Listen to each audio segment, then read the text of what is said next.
just wanted to put it out there. Trump shooter. There's your hook. And so I remember my mom staring like this and going, and I'm like, and then I look and I see Trump like this, and I'm like, oh God, nobody tell him. For more things than the average person. And so make sure you carry that mindset everywhere you go, even on vacation. I agree. All right, everybody. Welcome to another episode of the 1% Podcast. I'm your host, Vin, and I'm your MAGA fan. Oh, I'm Shane. Well, I guess that brings us to our first topic tonight, as you might have already figured out. Well, everybody's talking about it. You can't turn on the news. You can't put on your social media. You can't go out tonight or tomorrow, any day, honestly, and not hear about it. The Trump shooting. Some speculate it was an actual assassination attempt. Some speculate it is another ploy, another staged thing, because the whole world is a show and a stage. And Shane is eager and itching to share his hot take on the topic tonight, or today, or tomorrow. When well, it's still light out, but it is definitely tonight. But go ahead, Shane. Hit us with your theories. Well, I first wanted to say that I actually did watch this, and there's so many different opinions out there, and including all the news that's been said out there. Twitter is pretty gruesome with the photos that has come out lately. So I don't know if anybody's actually seen the photos of the shooter, the aftermath, things like that. I have. Pretty gruesome.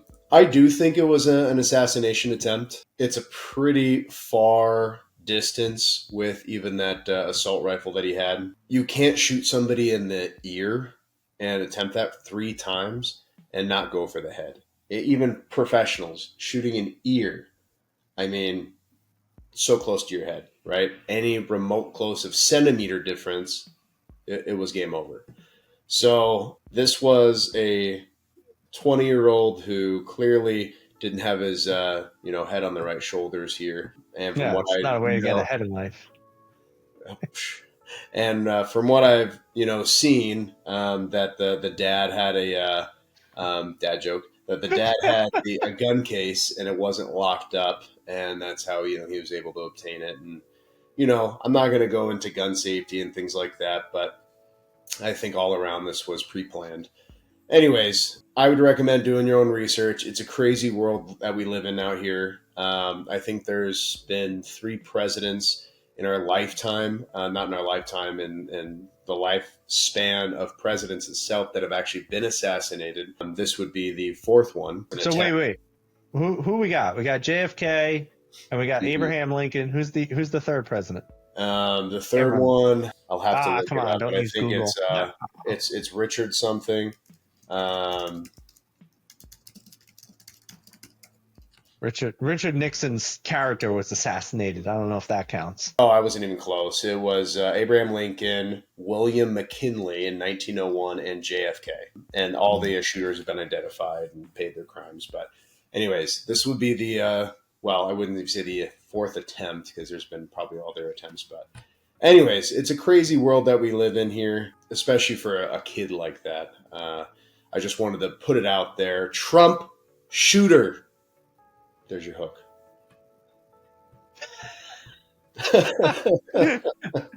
I love it. It's funny. So there's some iconic moments you remember in history because you get this emotional feeling, right? Like, it's interesting. Trauma is just a stored emotion in the body. I remember exactly where I was during 9/11. I remember exactly what I was doing during the Trump shooting. And I remember it because my dad is one of the biggest Republicans you could ever meet. And I knew he would lose his mind if he saw this. And usually it wouldn't matter. But here's the thing. We were out celebrating our birthday dinner, and the TV was to his back, and we were all hoping that he would not turn around and see this, because it would have ruined the whole damn night. Because he's already always going off about politics. This would have just been another thing. And so I remember my mom staring like this and going, and I'm like, and then I look and I see Trump like this, and I'm like, Oh God, nobody tell him. I mean, this is a big moment in history. Debating on where you're going, but I get it. Birthdays. It should all be about the birthday celebration, but this is huge, right? We're talking about a man who was our former president, a former leader of our country. You know what? I'm sorry. I'm on your dad's side. I think that's what it is. Like, I think just this happened. It changed. This essentially nominated our presidency. I think because of this attempt, regardless of the actual story, what was going on in this person's head, this decided the outcome of the presidential debate. I think we are going to have Donald Trump as our president because of this. I saw him walk out, and he had no security detail. He had a little bandage on his ear, and he walked out. I think the day later or 2 days later into another Republican conference where essentially just a rally is really what it is, and no security detail, walking in with swag, just going in there and seeing the whole crowd, and obviously security details against all the crowd, make sure everything's covered, but no one's next to him. Walking up like a gangster with a little bandage on, just stoked, happy. I mean, what kind of swag? How badass do you have to be walking out like that? And then, of course, I've seen all the memes where many men from 50 Cent singing the Many Men song, Wish Death Upon Me. That great, classic, Yeah. perfect. But yeah, I thought it was awesome. Listen, I'm not debating. I'm not debating the moment in history. I'm not debating how great and magnificent Emperor You'll never Trump forget it is. now. It's on your birthday.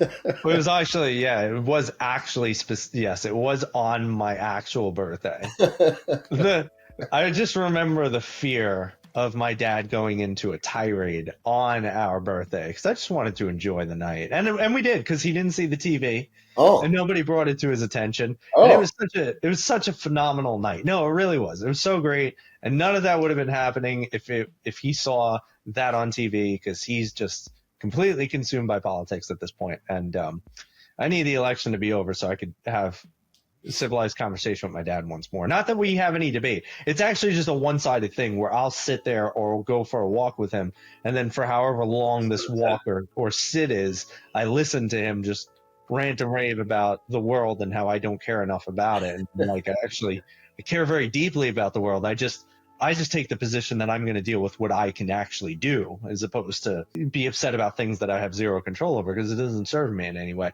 For any of you listening, that is also wildly consumed by anything in this world, whether it be politics or not, just focus on what you can and life will be better. So that was see, the I agree and disagree with that statement. It's tough because when you live in a free country that was created by our forefathers with all these amendments and things like that give us this freedom, and watch it slowly being trying to be taken away, it's tough, right? So making that statement, I just feel like, well, what am I going to do about it? There's nothing I can do about it. When our ancestors rioted the streets when something went wrong, they protested, and if we have that mentality, all of us, then we're just going to sit back and say, well, whatever happens, happens. I'm here for the ride. But like, what if it goes into dictatorship and communism? And what if they start taking away, freedom of speech and the Second Amendment? And like, it only goes so far. So I just feel sure. like saying that it's so, uh, I Well, have that old mentality to it. I actually agree with your sentiment. However, I think you misunderstand my words where I say focus on what you can do. If you want to go to the street and you want to take to the street and you want to rally people, please go do that. But don't sit there and rant to me about politics for 3 hours when you aren't going to go do that. And you aren't going to go and run for political positions. And you aren't talking about it in the streets. And you aren't starting a blog, or you aren't creating content, or you aren't doing anything other than annoying me on a Saturday afternoon. So to your point, yes, if you have intention to actually do something about it, please take action, be about it. If you just want to rant, do not do it to me. Go do it to somebody who wants to hear it. That's what it's about. Correct. It's right place, right time with the person who shares the same sentiment and views. Yeah. Yes, or even I share the same views. I just don't rant about it because I'm not going to do anything about it. Now, if Yeah. you're telling me you're getting a movement together and you think it's really going to be a great, what's the term? Whoa, I'm always forgetting this term. Oh, if you're telling me you're getting some of the good old boys together and you're planning a real deal boogaloo, count me in. But if you're not, if you're not, I don't care. We'll see. But on the sidelines, it's funny that you said that. That's what people are talking about, right? If worse comes to shove, push comes to shove, that let's say that we run to this, fake voting system again, or we hire the wrong presidency, or some shadiness happens. That worst case scenario, there's an internal civil war. All we're needing is that actual leader, that somebody that we know, like, trust to follow and support. I think hopefully that Support my time. dad. He rants more than anyone. I follow that man into the hills of Avalon. Yeah, I will ride with you. Stepbrothers. Anyways, I could talk about all this. It seems like your dad and I need to have a deep conversation. You're probably a man more after his heart than I am because he loves football, he loves cigars, he loves a good scotch, Oh, and he enjoys ranting about politics. I hate sports, hate scotch, don't smoke cigars, and I could care less about talking about politics. I mean, that's so funny. That's literally like me right there. Scotch, cigars, politics. It depends on who it's with. Football. Clearly, I hate football. I've invited you to New York. All you got to do is come up. Yeah, that's gonna happen soon. Okay, well, enough about the politics here. I promise you guys we're not always going to talk about this one, but this was huge news. We just wanted to talk about it a little bit here. Let's get down to our subject here. What are we talking about today? Yeah, you can't blame us. We're trying to be popular because if you guys would give us more view time, we don't even have to discuss politics. We're doing this for the views. Because we love it. Win-win, a little of both. Yeah. And remember, keep sharing it with your friends so that we get more views and we talk more about the other things. Anyway, so our stuff for today is, well, let's discuss. You just got back from vacation. I'm about to go on a vacation, but let's discuss how a vacation isn't actually a vacation in the typical sense of what a 9 to 5 person might perceive a vacation to be, right? Now, as an entrepreneur, and for all of you aspiring entrepreneurs or for all of you that are entrepreneurs listening, it's very different being on vacation. And a lot of the times our families don't really get it. A lot of the times the people around you don't really get it, but it's important to understand that it's not about them understanding. It's about you being able to actually set your business up for success before you go, and when you get back. Because it is a 3-stage process. If you're going to go anywhere and you're still going to have to understand that you need to be to some, even if it's a fraction of a degree, you still need to be involved in your business somehow, some way, some shape and form. Shane and I have very different ways that we operate our businesses, more because of the fact that we're in different stages of our business. We have different responsibilities in our business. And so I'm happy to lead the charge on this one because Shane already led the charge on the other. So for me, I actually, to some degree, I hate the prep for going on vacation because it winds up sucking for me in a few ways. One being that because I'm only going to be here for like a limited time, like let's take, for example, this week, I leave tomorrow. I'm here Monday and Tuesday, and then I get back next week on Tuesday. Wait, hold on a second. I get back next week on Tuesday. It's a full 7-day thing. So I have to schedule all my calls, all my meetings, every client session, everything in these 2 days. Today, for instance, for example, I have been stacked since 10:30 in the morning until 8 p.m. at night. Just because that's all I could do. I really don't have any other capabilities. And then when I get back next week on Tuesday, my Wednesday, Thursday, Friday is ridiculous. It's just ridiculous. And so it's always funny because I think to some degree you don't look forward to going on vacation because you know, like, oh damn, I have to submit these forms, I have to do this, I have to do that, I have to have the client calls, the meetings, and then you finally go on vacation. And then you know what's waiting for you when you get back. It's like the monster that you know, like, oh, a great example, if anybody's looking for one of those silly analogies, would be that, you had to clean your bedroom and you just threw everything in your closet, and your mom comes in when you're a kid and she's like, your room looks great. Where'd you put everything? And you're like, oh, Ma, I organized. And she's like, oh, really? And she goes over to your closet. Oh, please don't open the door. Please, whatever, for the love of God, whatever you do, don't open the door. And that's how it feels when you're about to come back from vacation. It's like, don't make me come back to this. don't do it. I know as soon as I open the door to the house, the whole thing's going to crash on me. And so I think when you're preparing for the vacation, it's like you just have this big stack front and back. And then while you're on vacation, at least for me, I still have like I don't really take client calls, or actually I typically don't at this point. I used to when I first became an entrepreneur. If I went on a 7-day vacation, I actually worked for 4 of the days or 3 of the days because I did not have the stability in my business or the income to actually take a full week off, which might happen to some of you who are newer entrepreneurs. Expect that your vacations, your first year or so in business, might not actually be a vacation. Just expect that. Expect your family's going to be pissed at you. Your girl might threaten to leave you. And if you're out with your parents, they're going to be annoyed. Why are you working on a vacation? So just be prepared that nobody's going to like what you're doing. But as you get to a place where you're more established, the income's better, you might have a system or process or two, then it just kind of becomes maintenance. Like I make it clear, I'm not taking client calls on my vacation. However, I do still leave myself open for text because to me, it's like, it's really not a big deal. I do enjoy talking to my clients anyway, so it's really not a hassle. And I also will still check in on my emails at least once to twice a day because you never know, somebody might send over a referral. They might need something. They might need a form that I submitted for like a thing that I'm doing.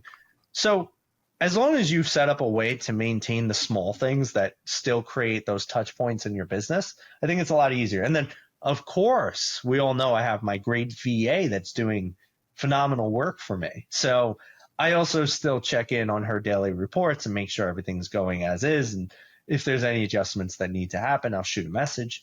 And for me, obviously it's a lot easier. I'm excited to hear how Shane manages when he goes away. And a lot of you entrepreneurs out there listening might have more in common with him because you guys are actually running a business where I'm just a solopreneur at the moment. So, Shane, tell us, what does your prep, vacation, and comeback look like? I'd say you're pretty spot on with the prep of the week as you try to jam pack as all the calls you have to get done before you leave. I usually don't do any work calls. I'll usually do business partner calls, investment calls, CPA, lawyers, stuff like that on vacation. And at this point, my wife knows, right? If I have to go out for an hour, 30 minutes, whatever it is, at any time, if I'm in Disneyland, if I'm in the middle of dinner, whatever it may be, that's what I got to do.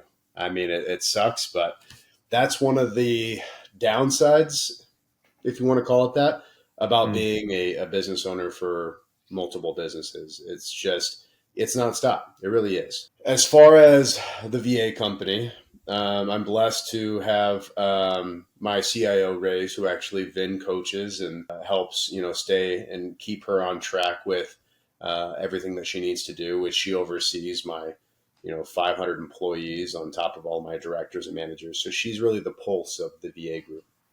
So it's great for that type of company when you have somebody that's overseeing it, because at this point, she can just provide me updates. How are things going? What are the things that she needs my attention on? And other than that, she knows how to handle and run everything herself. Now, for my other companies that are newer, they require more commitment, whether it's phone calls with business partners, or if it's writing out an actual email or jumping on a quick call with something. You got to do what you got to do. So it's tough when I could say actually enjoying a vacation. I was gone from last Monday to, I got back last night. So pretty much a full solid 7 days. He abandoned me for a week, everybody. Could you believe that? It's terrible. And see, that's one of the things. I wasn't able to do any podcasts while I was away. So I had to minus a whole week of phone calls that were, potentially could have been lined up. So, but that's what you got to do. Right? As a business owner, you take in all the successes, you take in all the failures, you have to plan accordingly. And just like when you said, every single day, there was something that I knew that I had to do when I got back, and it just kept piling on. So today I started work 2 hours early, and I was telling Vin, he asked me how my day was, and it's nonstop. And even as we were talking, I'm like writing out emails and talking with my team and figuring stuff out, because even though I have things delegated and then the other things are pretty much handled, they still need my attention. They still need hands-on work. Mm. And I don't know if that's ever going to change just because of the way I am, but I don't like contentment. I like, getting my hands on things. I like making sure that we're always going to be the best that we can be. So, going on vacation, if you want to prep it to making sure that it's ready for you to leave for however long you want to, that's great. My recommendations is to still have an eye on your business, as that's what it is. It's your business, making sure that it's being ran right if you have somebody that's running it currently. And if you still want to relax and enjoy yourself, have them provide you updates, because that's your peace of mind right there. I agree with Vin. Don't take client calls during vacation. As much as you can, don't do it. You're in the wrong state of mind. You're not in business. You're not in front of your computer. Even just that little phone call that you take with a potential client could ruin it, just because of those things. You're not in that mindset. I know that sounds weird, and you're like, Shane, it's just a call, it's just a check in. I don't do it. I always tell clients if they need to talk to me, they could talk to somebody who is actually there so they can assist them, or they could reach out to me when I'm back. And you'll, hopefully take my advice on that, because I've lost clients for, picking up a phone call and not having that information and not getting it back on time because I forgot because I'm on vacation or whatever that may actually happen. So learn from my failures. It's definitely interesting too. I think to your point, or even the thing that I like to talk about is like that work-life integration. You don't fully need, even me, I don't feel like I fully need a vacation. Like I'm going because it's a thing we do every year and I'm going with my family and I'm really going to enjoy it. And I am really, really looking forward to it. And there is this aspect of, you know what, it's going to be cool to unplug. But honestly, if I didn't unplug for 7 days, like if I only unplugged for three, I'd probably be okay with that too, realistically, because I love what I do. I don't really sit here and feel like I get burnt out. I don't really sit here like life is crap and I can't wait for the weekend or this or that. And I think that I found that way to really integrate life because my biggest goal, which I am currently not living yet, is to honestly just be traveling all the time. I've created a business and a life that I could actually do from anywhere. I know that that is actually a bit of a luxury. I know that that puts me in a very fortunate position because not everybody has that. But I've been able to create that because that's kind of the life I'd like to live. So even for me, the thought is that yes, I'm doing this as a vacation, but to some degree, I could be doing this whether I was on a vacation or not. And I've wanted a life that I don't really need a vacation from. Now, is everybody going to feel that way? Of course not. Is everybody going to be blessed enough to have a company or a business they don't need to be there in? Definitely not. I mean, I have the laundromat, but I have a business partner who does run a good bit of it, and he's the acting manager of it. So even that allows me to really not have to be there in the physical, right? And so I think that's really important for people to say, like, hey, what can I do? Or what am I trying to build? What's the life I'm trying to create? And then look to see how you could do a work life integration. I never really minded working on vacation either. I never really minded having like 2 to 3 hardcore days of work while I was away with the family and just saying, hey, listen, I'll make my days a little shorter. I'll see clients from 12 to 4, or I'll see clients from like 9 a.m. to 12 p.m. or was something like that. And I think if that works for you too, that's something you could also do. It's just creating that understanding, then having a really good, clear boundary because work life integration also implies that you as an individual have the capability to set strong boundaries for the things you need and the things you want to do. And I think that there are some people that get carried away, like they'll go on a vacation, but they work 24/7 the whole vacation.